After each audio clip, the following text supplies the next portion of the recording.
On a une semaine vraiment occupée. C'est le début des résultats trimestriels qui ont été dévoilés pour une grande panoplie d'entreprises. Entre autres, plusieurs compagnies faisant partie des grandes sociétés technologiques ont surpris les investisseurs positivement. Et à travers ça, on a eu des données économiques. Donc, on va débarrer un peu les données qu'on a pu observer cette semaine. On va débuter avec Microsoft. Microsoft a une performance depuis 6 mois au niveau du prix de l'action de plus de 30 %. Puis, entre autres, la société a fait couler beaucoup d'encre avec son innovation en LLM, Language Learning Model, par l'entremise de son outil ChatGPT. Mais quand on voit ces résultats qu'elle a publiés cette semaine, c'est qu'on voit vraiment que les entreprises continuent à investir dans leur infrastructure informatique. On regarde les outils comme par exemple, en ce moment, j'utilise Microsoft Teams. Donc, cette forme d'outil-là, on voit une croissance des ventes de 11 %. Et Microsoft Azure, son service d'info-nuage, a affiché une belle croissance de 16 %. Donc, l'idée qu'on peut voir, c'est que les entreprises veulent numériser encore l'expérience pour le consommateur, pour les employés, puis investissent massivement dans ce secteur-là. Pendant ce temps-là, que Microsoft fait les manchettes avec ChatGPT, on voit que du côté de l'intelligence artificielle, la communauté d'investisseurs, depuis quelque temps, a des doutes sur la capacité de Alphabet rivaliser à ce niveau-là. Fait que ça leur nuit de ce côté-là. Par contre, quand on regarde l'entreprise, il ne faut pas oublier que la grande majorité de ses revenus, là, on regarde au dernier trimestre, là, 40 milliards de revenus provient encore de l'engin de recherche. Et là, ce qui est intéressant de voir, c'est que pendant qu'on voit une hausse de taux d'intérêt significative qui devrait affecter le consommateur, on s'attendait à avoir des publicités en ligne réduire de manière assez prononcée parce que ces hausses-là allaient impacter justement la consommation. Pourtant, on voit même une légère progression au niveau des revenus publicitaires, au niveau de l'engin de recherche. YouTube a un léger recul, mais nettement inférieur à ce qu'on pouvait s'attendre. Et pendant ce temps-là, dans le secteur des entreprises, Google Cloud a vraiment une super belle progression et gagne des parts de marché. Et ça peut être soit parce qu'il y a des nouveaux marchés par croissance organique ou elle prend des parts de marché des compétiteurs. On va en parler un petit peu plus loin. Parlant justement de compétiteurs, Amazon, la compagnie, là encore, elle a quand même une progression respectable de 30 % depuis 6 mois au niveau du prix de l'action. Puis, qu'est-ce qu'on a pu observer? Puis, avant qu'il y ait l'appel avec les investisseurs, les analystes, les titres, quand ils ont publié à l'origine leurs résultats, quand c'était sous le fil de presse, l'action avait vraiment bondi lors de la fermeture des marchés parce qu'on a vu une croissance de plus 10 % des ventes lorsqu'on exclut l'impact du taux de change. Et le catalyste de cette croissance-là, puis ce qui a amené vraiment une rentabilité intéressante, ça a été beaucoup le commerce en ligne. Donc, les ventes au niveau de Amazon.com, la vente de publicité sur cette plateforme-là a vraiment été au-dessus des attentes. Puis ça donne un peu un écho des ventes qui ont été sur les engins de recherche de Google. Ça veut dire que le consommateur est encore au rendez-vous. Les entreprises qui veulent vendre directement aux consommateurs en ligne continuent d'investir parce qu'il y a de la demande.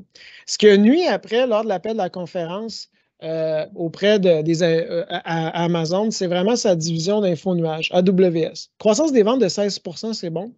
Mais on voit vraiment qu'il y a un ralentissement. Puis quand on voit les projections, peut-être qui peuvent être anticipées, il y a un ralentissement à ce niveau-là.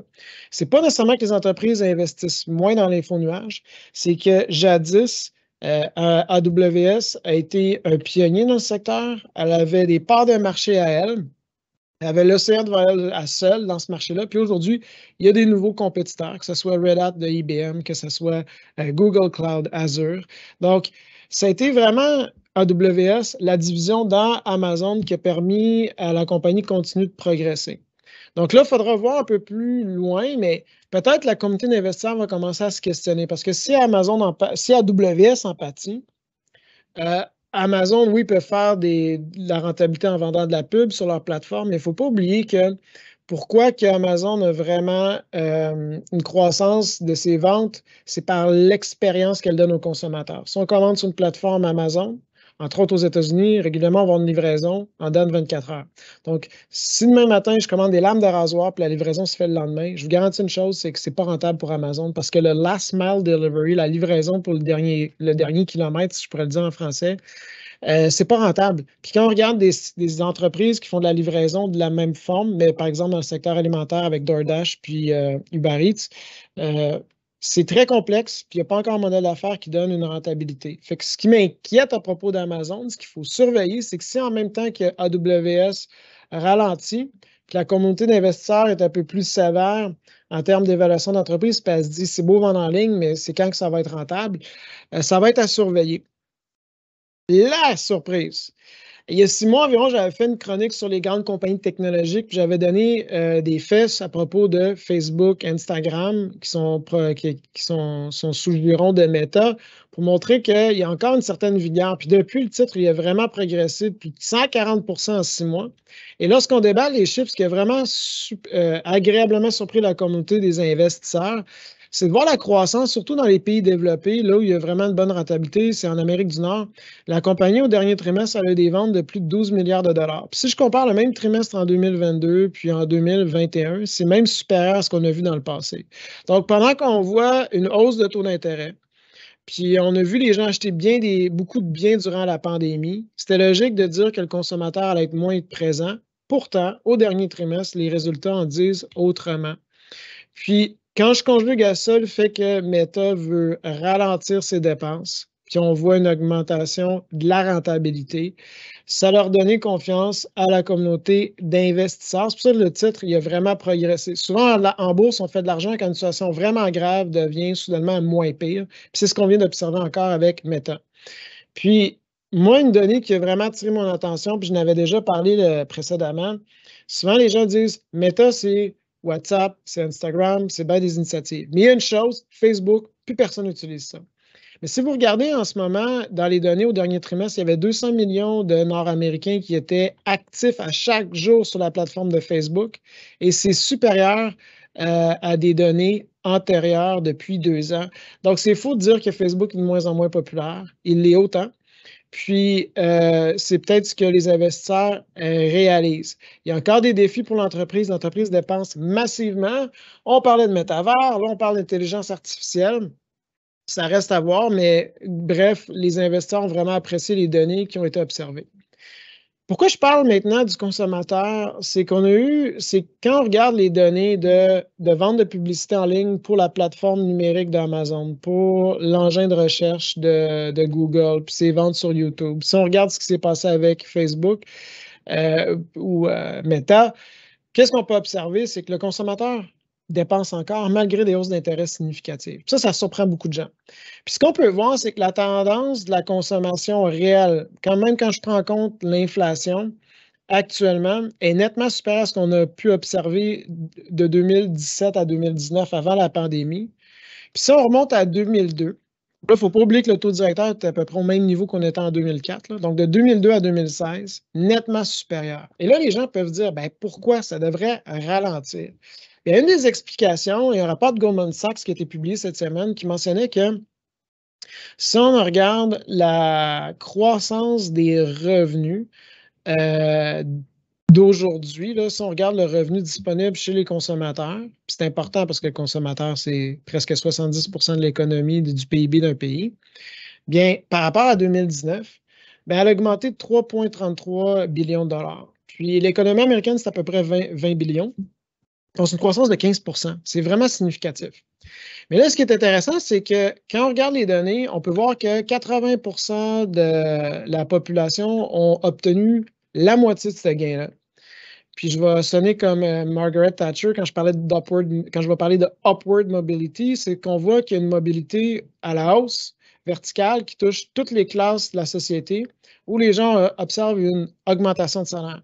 Puis peut-être en regardant le tableau, vous dites, ouais, mais les 20 des gens, les personnes les moins rémunérées, ils ont une hausse de 200 à 250 milliards, qui est une fraction de 3 300 milliards.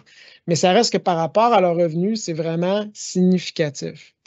Et ce qu'on peut voir dans le tableau, la troisième tige, c'est les dépenses courantes pour les familles. Donc, on a observé une inflation salariale qui a permis justement d'absorber une hausse des dépenses. Et c'est pour ça que la tendance est vraiment forte. Puis il y a quelques semaines, j'ai fait une chronique qui donnait vraiment un peu plus de détails sur l'état du consommateur américain. Mais on le sait, quand on regarde les chiffres, ils sont quand même dans une bonne posture. Donc, jusqu'à présent, les données qu'on voit, c'est que la médecine des banques centrales font leur effet, mais le consommateur est résilient beaucoup plus que des gens l'anticipaient parce que certains prévisionnistes s'attendaient à une récession sévère dès maintenant et c'est pas le cas. Les données du PIB, ils viennent d'être publiées, puis on voit une progression qui est quand même présente de 1,1 au premier trimestre. Et ce qui a vraiment surpris, c'est qu'on peut voir qu'il y a une augmentation au niveau de la consommation domestique de 2,9 %. Donc, actuellement, on voit des entreprises qui investissent dans le service numérique. OK? Il y a quand même une contraction sur d'autres facteurs, là, si on regarde dans le secteur manufacturier. Mais on voit surtout que le consommateur est encore au rendez-vous. Donc, quand on regarde cette semaine les données des résultats trimestriels des sociétés, puis même si j'inclus d'autres sociétés n'appartenant pas aux grandes compagnies technologiques, c'est qu'on voit vraiment que la consommation est présente. Donc, c'est quoi les implications? Ben, c'est peut-être que le consommateur il est plus résilient qu'on peut l'imaginer. Ce qui est une bonne nouvelle quand même, parce que peut-être le scénario d'atterrissage en douceur est possible avec les hausses qu'on a. Mais peut-être aussi, il faut être réaliste puis se dire si les entreprises investissent, si le consommateur est encore au rendez-vous, est-ce que ça se peut que les banques centrales poursuivent à un certain degré certaines hausses de taux d'intérêt, du taux directeur? Bien, moi, je pense que ça mérite d'être prudent à ce niveau-là puis de l'observer.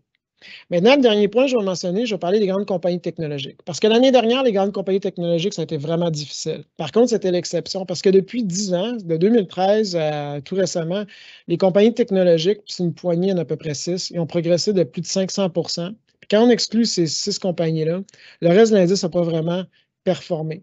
Donc, quelqu'un qui n'a pas participé dans les grandes compagnies technologiques, il a vraiment sous-performé le marché. Et là, depuis le début de l'année, c'est un peu encore la même histoire qu'on voit. L'année dernière, c'était la capitulation des compagnies technologiques, mais c'était l'exception, puis là, ils reviennent en grande force. Est-ce qu'il faut s'attendre à la même chose dans l'avenir?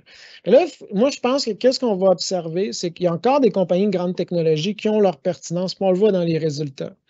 Par contre, certains modèles d'affaires vont être un peu plus challengés que d'autres. Donc, je pense que ça va être important d'être quand même plus précis dans notre sélection. Puis peut-être c'est le temps aussi de prendre de profit dans certaines pour pivoter notre portefeuille vers d'autres occasions, comme j'ai parlé dans d'autres chroniques. Donc, j'espère que vous avez apprécié ces commentaires-là, ces réflexions qu'on a pu qu'on vous partage avec nos observations de cette semaine. Puis en résumé, ce que je mentionne, c'est que les compagnies technologiques sont encore pertinentes. Il faut être quand même prudent. Il faut observer que ce qui se passe actuellement dans l'économie, il y a encore du positif, mais de l'autre côté, ça amène une certaine prudence et un réalisme que peut-être le travail des banques centrales n'est pas terminé. Je vous remercie.